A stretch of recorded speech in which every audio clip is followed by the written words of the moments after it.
അവസരോചിതമായി അല്ലെങ്കിൽ നമ്മുടെയൊക്കെ ജീവിതവുമായി വളരെ ബന്ധപ്പെട്ട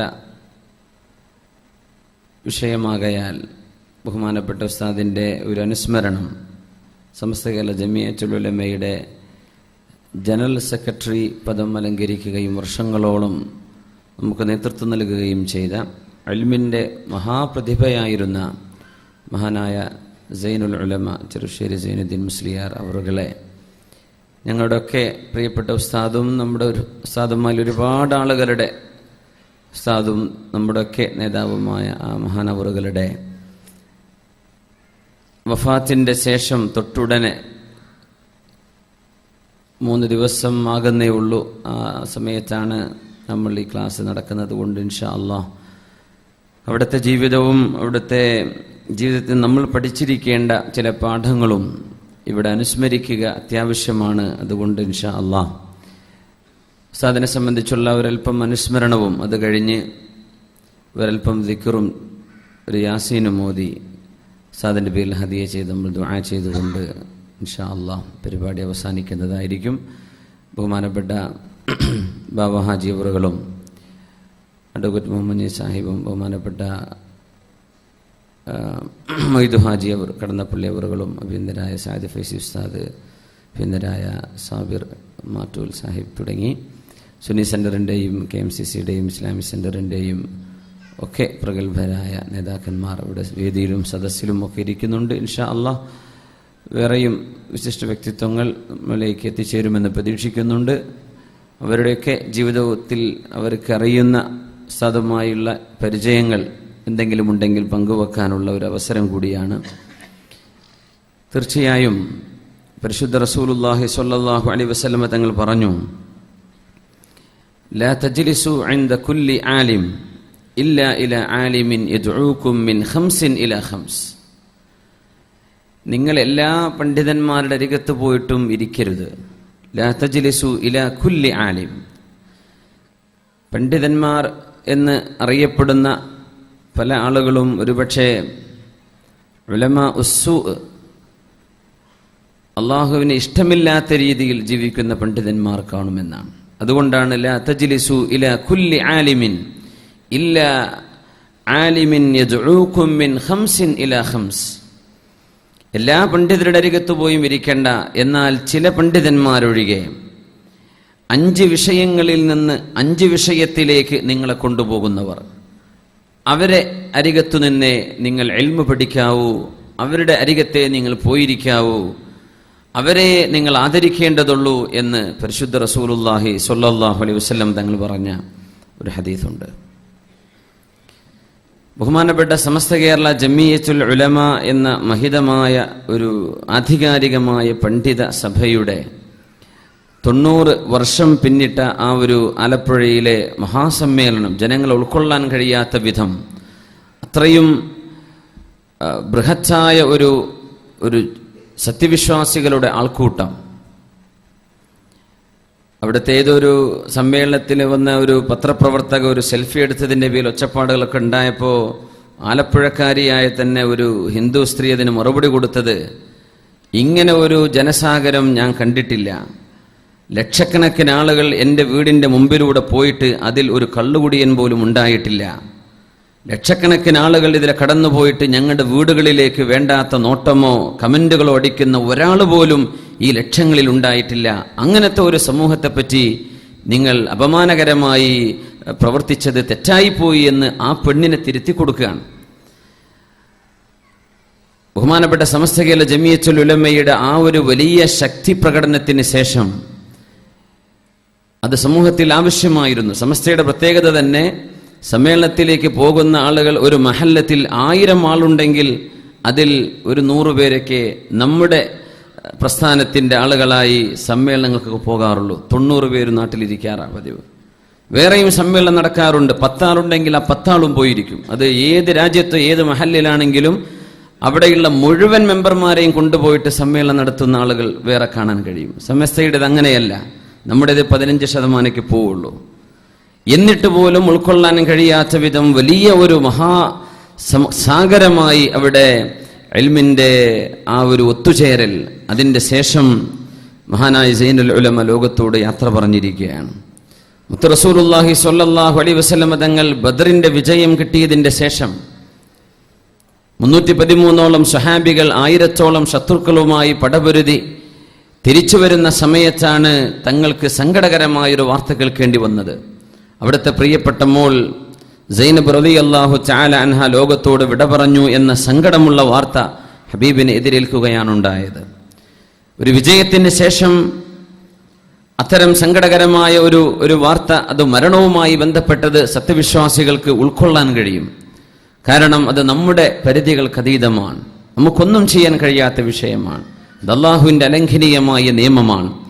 പക്ഷേ അള്ളാഹു സുബ്ഹാനഹു വ തആല ആ ഒരു വലിയ മഹാസമ്മേളനം നടന്നു കാണാനും അത് വളരെ ഭംഗിയായി പരിസമാപ്തി കുറിക്കാനും അവസരം നൽകിയതിൻ്റെ ശേഷം മഹാനായ സൈനുൽ ഉലമയുടെ ആ ഒരു വിയോഗം നടന്ന വാർത്ത അറിഞ്ഞപ്പോൾ സത്യവിശ്വാസികളുടെ ഖൽബിൽ വളരെ പെട്ടെന്ന് ആ മഹാനുഭാവനെ കുറിച്ച് തിരിച്ചറിയാനുള്ള ഒരു വഴിയുണ്ടായത് ഈ സമ്മേളനമാണ്. കാരണം അപ്പോഴാണ് അതിൻ്റെ സജീവമായ ചിന്ത നിലനിൽക്കുമ്പോഴാണ് ഈ പ്രസ്ഥാനത്തിൻ്റെ ജനറൽ സെക്രട്ടറി പദം അലങ്കരിച്ച മഹാനായ സൈനുദ്ദീൻ മുസ്ലിയാർ അവറുകൾ ചെറുശ്ശേരി ഉസ്താദ് ലോകത്തോട് വിട പറഞ്ഞു എന്ന് കേട്ടപ്പോഴാണ് ചമ്മാട്ടേക്കും കൊണ്ടോട്ടിയിലേക്കും ആളുകൾ ഒഴുകിയെത്തിയത്. മഹാനായ പാണക്കാട് സയ്യിദ് മുഹമ്മദ് അലി ശിഹാബ് തങ്ങളുടെ വഫാത്തിൻ്റെ ശേഷം ഇത്രയും ആളുകൾ പങ്കെടുത്ത ഒരു ജനാസ വേറെ ഉണ്ടായിട്ടില്ല.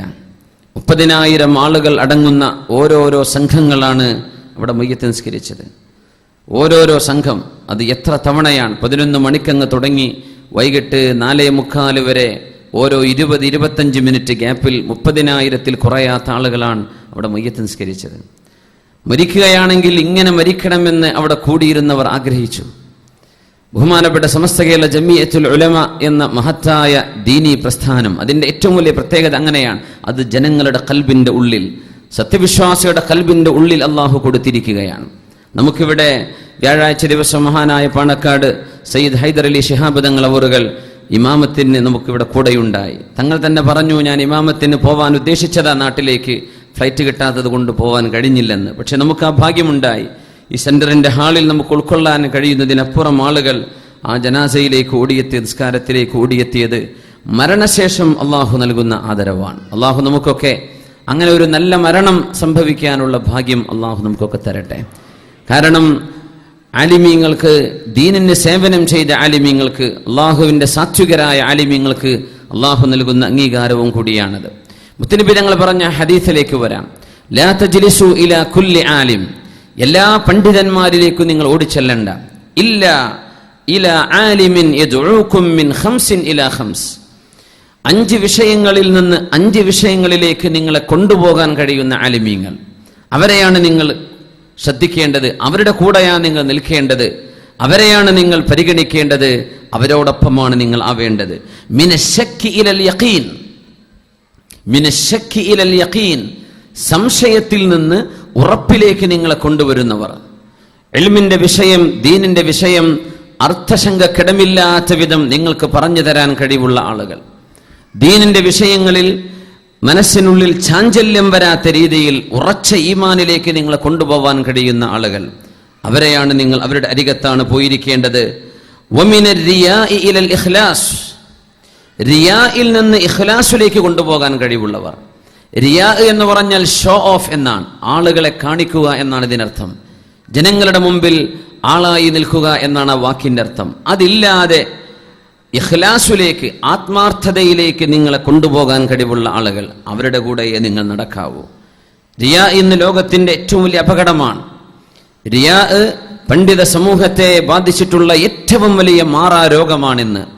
ആളാവുക എന്നത്, പ്രകടനങ്ങൾ നടത്തുന്നത്, ആളുകളാവാൻ ക്യാമറയ്ക്ക് മുമ്പിലേക്ക് ഓടിയെത്തുന്നത്, പ്രസ്താവനകൾ ഇറക്കുന്നത്, ഈ രീതിയിൽ പണ്ഡിതന്മാർ അധപ്പതിച്ചു പോകുന്ന ഒരു വലിയ ദുഃഖ സാഹചര്യം ഈ ഉമ്മത്തിനുണ്ട് എന്നറിഞ്ഞതുകൊണ്ട് തന്നെയാ റസൂലുള്ളാഹി സ്വല്ലല്ലാഹു അലൈഹി വസല്ലം ഇഖ്ലാസിലേക്ക് കൊണ്ടുപോകുന്ന ആലിമീങ്ങൾ ഉണ്ടാകും. ജാടകളില്ലാതെ, ആർഭാടങ്ങളില്ലാതെ, ആൾക്കൂട്ടങ്ങളിൽ ആളാവാൻ കഴിയാതെ. എത്രയോ ആളുകൾക്കൊരു പക്ഷേ മഹാനായ സൈനുൽ ഉലമയെ അത്രക്കങ്ങ് അറിഞ്ഞിരിക്കണമെന്നില്ല. ആരായിരുന്നു ആ മഹാനുഭാവനെന്ന് സമസ്തയുടെ ജനറൽ സെക്രട്ടറി പദം അലങ്കരിച്ചതിൻ്റെ ശേഷം ഈ അടുത്ത് ഉസ്താദ് വഫാത്താകുന്നതിൻ്റെ 2 മാസം മുമ്പ് കാഞ്ഞങ്ങാട് റെയിൽവേ സ്റ്റേഷനിൽ ഉസ്താദ് ഇരിക്കുന്ന ഒരു ഫോട്ടോ കണ്ടു. നിങ്ങൾ ശ്രദ്ധിച്ചിട്ടുണ്ടോ എന്നറിയില്ല. അവിടെ വെയിറ്റിംഗ്, പുറത്ത് നമ്മുടെ നാട്ടിലെ പ്ലാറ്റ്ഫോമുകൾ അറിയാമല്ലോ, ഒരു സിമെന്റിന്റെ ബെഞ്ച്, ആ ബെഞ്ചിൽ കയറിയിരുന്ന് അവിടെ ഏതോ ഒരു സാധാരണക്കാരനെ പോലെ അവിടെ അങ്ങനെ ഇരിക്കുകയാണ്. വണ്ടി വരുന്നു, ഉസ്താദ് കയറി പോകുന്നു. അങ്ങനെ ആയിരിക്കില്ല മറ്റു പലരും ഇവിടെ നടക്കുന്നത്. ഉസ്താദിന്റെ ജീവിതം അങ്ങനെയാ. ചിലപ്പോൾ വലതുകാലം ഇടതുകാലം ചെരുപ്പ് മാറിയിട്ടുണ്ടാവും. ഞങ്ങൾ തന്നെ പലപ്പോഴും കാണാറുള്ളതാണ്. ചെരുപ്പ് ഒന്ന് ഹവായി ഒന്ന് പ്ലാസ്റ്റിക് ഉണ്ടാവും ചിലപ്പോൾ, അല്ലെങ്കിൽ രണ്ടായിരിക്കും ചിലപ്പോൾ. അതിനറിയില്ല. ബഹുമാനപ്പെട്ടവർ അത്തരം വിഷയങ്ങളിലൊന്നും അങ്ങനെ ശ്രദ്ധ ചെലുത്താത്തൊരു മഹാനായിരുന്നു. എന്നാൽ ഇൽമിന്റെ മഹാപ്രതിഭ. മിനർ റിയാഇ ഇലൽ ഇഖ്ലാസ്, ഈ രീതിയിൽ ആളാവാൻ കഴിയാതെ, റിയാഉം ഷോ ഓഫും ചെയ്യാതെ, ഞാൻ എന്ന പ്രകടനങ്ങളില്ലാതെ, ഞാൻ എന്ന് പറയാതെ, അതൊക്കെ പറഞ്ഞുകൂടെ? 10,000-ലേറെ ദീനീ സ്ഥാപനങ്ങളുടെ നേതൃത്വം വഹിക്കുന്ന ഒരു വലിയ പ്രസ്ഥാനത്തിന്റെ അൽ അമീനുൽ ആം എന്ന് പറയാവുന്ന ജനറൽ സെക്രട്ടറി പദം അലങ്കരിക്കുന്ന ഒരു പണ്ഡിതന് ഇന്നത് വേണമെന്ന് പറഞ്ഞാൽ കൊണ്ടുകൊടുക്കാൻ ആളുകളില്ലേ? ഒരാഗ്രഹം പറഞ്ഞാൽ കൊണ്ടുകൊടുക്കാൻ ആളുകളില്ലേ? ആ വക രീതിയിലൊന്നും പോവാത്ത മഹാനാണ്. മഹാനായ സഈദ് ഇബ്നുൽ മുസയ്യിബ് റളിയല്ലാഹു തആല അൻഹു താബിഈങ്ങളിൽ പ്രമുഖനാണ്. ഇദാ റഅയ്തുമുൽ ആലിമ യഗ്ഷാ ഇലൽ ഉമറാ ഫഅലമു അന്നഹു ലിസ്സുൻ എന്ന് പറഞ്ഞിട്ടുണ്ട്. താബിഈങ്ങളിൽ ഇൽമിന്റെ പ്രോജ്വലിക്കുന്ന പ്രഭയായിരുന്നു സഈദ് ഇബ്നുൽ മുസയ്യിബ് റളിയല്ലാഹു അൻഹു. ബഹുമാനപ്പെട്ടവർ പറയാൻ, ഇദാ റഅയ്തുമുൽ ആലിമ യഗ്ഷാ ഇലൽ ഉമറാ, ഏതെങ്കിലും ഒരു പണ്ഡിതൻ ഏതെങ്കിലും ഒരു രാഷ്ട്രീയ നേതാവിന്റെയോ അല്ലെങ്കിൽ കേവലം ഒരു പണക്കാരന്റെയോ പിന്നാലെ നടക്കുന്നത് നിങ്ങൾ കാണുകയാണെങ്കിൽ, ഫഅലമു അന്നഹു ലിസ്സുൻ, അയാൾ കള്ളനാണെന്ന് നിങ്ങൾ മനസ്സിലാക്കണമെന്ന് മഹാനായ സഈദ് ഇബ്നുൽ മുസയ്യിബ് റളിയല്ലാഹു അൻഹു. എന്തുകൊണ്ടാണിത്? ദീൻ, ഇൽമ് എന്ന് പറയുന്നത് ഗൗരവമുള്ള വിഷയമാണ്. കാരണം പണ്ഡിതന്മാർ പൈസയുടെ പിന്നാലെ നടന്നാൽ അത് ദീനിനെ തകർക്കുന്നതിന് തുല്യമാണ്. പണ്ഡിതന്മാർ ആർഭാടങ്ങളുടെ പിന്നാലെ പോകുന്നത് അപകടകരമാണ്. ഇത് തിരുത്തി തരികയായിരുന്നു മഹാനായ സൈനുൽ ഉലമ ചെറുശ്ശേരി ഉസ്താദ് അവറുകൾ. മിനർ റിയാഇ ഇലൽ ഇഖ്ലാസ് വമിനർ റഗ്ബതി ഇലൽ സുഹ്ദി, സമ്പത്തിനോടുള്ള ആർത്തിയിൽ നിന്ന് നിങ്ങളെ പരിത്യാഗത്തിലേക്ക് കൊണ്ടുവരുന്ന ഒരു ആലിം, അവരുടെ അരികത്തെ നിങ്ങൾ പോയി ഇരിക്കാൻ പാടുള്ളൂ. മിനർ റഗ്ബ ഇലൽ സുഹ്ദ്, റഗ്ബ എന്ന് പറഞ്ഞാൽ പണമുണ്ടാക്കാനുള്ള ആവേശം, റിയൽ എസ്റ്റേറ്റ് ബിസിനസ്സുകൾ നടത്തലല്ല ഒരു ആലിമിന്റെ ജോലി. ഇലൽ സുഹ്ദി, പരിത്യാഗത്തിലേക്ക്. ദീൻ എന്ന് പറയുന്നത് സമ്പത്തുണ്ടാകുന്നതിനെതിരല്ല, പക്ഷേ സമ്പത്തിന് വേണ്ടി ജീവിക്കലും അത് മുഖ്യ ലക്ഷ്യമാക്കലും, ബിസിനസ് മുഖ്യ ലക്ഷ്യമാക്കി ജീവിക്കലും ചെയ്യുന്നത് ഒരു പണ്ഡിതന് യോജിക്കാൻ പറ്റാത്ത, പാടില്ലാത്ത സംഗതിയാണ്. അത് മഹാനായ ഹുജ്ജത്തുൽ ഇസ്ലാം എഴുതിയ കിതാബുൽ ഇൽമിന്റെ ഏതാനും ചില പേജുകൾ മാത്രം നോക്കിയാൽ പണ്ഡിതന്മാർക്ക് മനസ്സിലാക്കാൻ കഴിയും എന്താണ് നമ്മൾ ഈ പറയുന്നതിന്റെ അർത്ഥമെന്ന്. മിനർ റഗ്ബതി ഇല സുഹ്ദി, പരിത്യാഗത്തിലേക്ക്.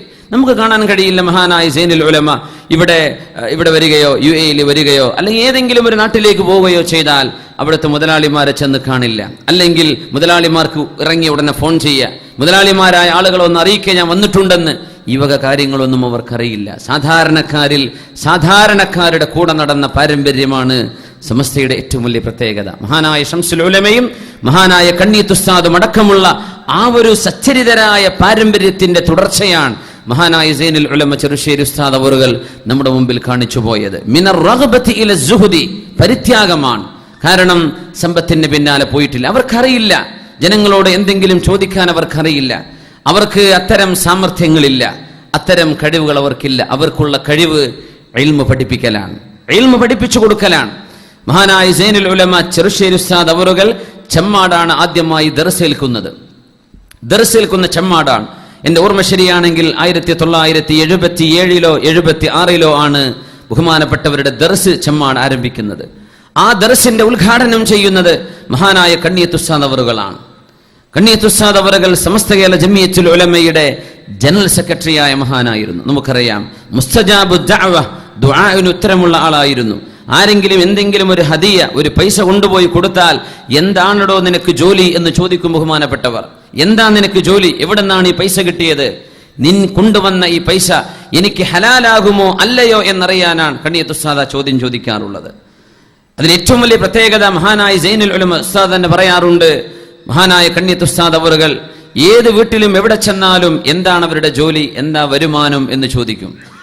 അത് ചോദിച്ചിട്ടേ ഉസ്താദ് ഭക്ഷണം കഴിക്കൂ. അങ്ങനെ ഒരു സംഗതി ഇല്ലാതിരുന്നത് ചെറുശ്ശേരി ഉസ്താദിന്റെ വീട്ടിൽ മാത്രമാണ്. കൊണ്ടോട്ടിയിലെ മെയിൻ റോഡിന്റെ വക്കീല ഉസ്താദിന്റെ വീടുണ്ടായിരുന്നത്. അവിടെ എത്തിയാൽ വാഹനം നിർത്തിയിട്ട് പറയും, സൈനുദ്ദീൻ മുസ്ലിയാരെ ചായ വേണം, സൈനുദ്ദീൻ മുസ്ലിയാരെ ചോറ് വേണം എന്ന് ഉസ്താദിനോട് അങ്ങോട്ട് ചോദിച്ച് ബഹുമാനപ്പെട്ടവർ സന്തോഷത്തോടെ ഭക്ഷണം കഴിച്ചു പോയിരുന്ന വീടാ ബഹുമാനപ്പെട്ട ഉസ്താദിന്റെ വീട്. എന്തുകൊണ്ട് എന്ന് വെച്ചാൽ അവിടെ ഹലാലെ ഉണ്ടാകൂ എന്ന് അവർക്കറിയുമായിരിക്കണം. അല്ലാഹു ആലം. ബഹുമാനപ്പെട്ട സൈനുദ്ദീൻ മുസ്ലിയാർ, ബഹുമാനപ്പെട്ട ഉസ്താദ് അവറുകൾ, ചെറുശ്ശേരി ഉസ്താദ് ആദ്യമായി ദർസ് തുടങ്ങുകയാണ് ചെമ്മാട്. അതിന് ഉദ്ഘാടനത്തിന് വന്നത് ഈ കണ്ണിയത്ത് ഉസ്താദ് അവറുകളാണ്. ഉസ്താദ് വന്നിട്ട് ആ ഒരു ദർസിന്റെ ഉദ്ഘാടനം നടക്കുമ്പോൾ പറഞ്ഞു, ഇനി സൈനുദ്ദീൻ മുസ്ലിയാർ ചെമ്മാട് ഒരുപാട് കാലമുണ്ടാകട്ടെ എന്നൊരു വാക്ക് പറഞ്ഞു. ഒരുപാട് കാലമുണ്ടാവട്ടെ എന്നൊരു വാക്ക്. ആ വാക്ക് പുലർന്നിരിക്കുകയാണ്.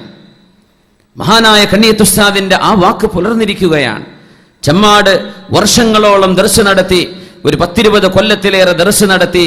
ഉസ്താദ് പിന്നെ വരുന്നത് ബാപ്പുട്ടി ഹാജി അവറുകൾ ചെമ്മാട് കമ്മിറ്റിയുടെ അതിന്റെ അവിടുത്തെ ജനറൽ സെക്രട്ടറിയാണ് ബഹുമാനപ്പെട്ടവർ ക്ഷണിച്ചിട്ട് ദാറുൽ ഹുദയിലേക്ക് വരികയാണ് ദർസിന്. ചെമ്മാട് ദർസ് മതിയാക്കി ദാറുൽ ഹുദയിൽ ഉസ്താദ് ദർസിന് വരണം, ദാറുൽ ഹുദയിലെ കുട്ടികൾക്ക് ഉസ്താദ് പഠിപ്പിക്കണമെന്ന് ഹാജിയാരുടെ നിർബന്ധത്തിന് വഴങ്ങി ബഹുമാനപ്പെട്ടവർ വരുന്നു. ദാറുൽ ഹുദ നിൽക്കുന്നതും ചെമ്മാട് തന്നെയാണ്. അത് മാത്രമല്ല, ഉസ്താദ് ഒരുപാട് കാലം ചെമ്മാട് തന്നെ ആവട്ടെ എന്ന ആ ഒരു വാക്ക് പുലർന്നിരിക്കുന്നത് ഉസ്താദിന്റെ ഖബർ കിടക്കുന്നതും ചെമ്മാടാണ്. അതൊരു വലിയ അത്ഭുതമാണ്. ഇത് മഹാനായ കണ്ണിയത്ത് ഉസ്താദിന്റെ കറാമത്ത് കൂടിയാണ്. കാരണം എങ്ങനെയാണ് അങ്ങനെ ഒരു ദീർഘദർശനം ഉണ്ടായത്? കാരണം മുദരിസുമാർ ഓരോരോ മഹല്ല് കഴിഞ്ഞാൽ വേറെ മഹല്ലിലേക്ക് പോകുന്നവരാണ്. ഖത്തീബുമാർ അങ്ങനെയാണ്, മഹല്ലുകൾ തോറും അവർ പോയേക്കും.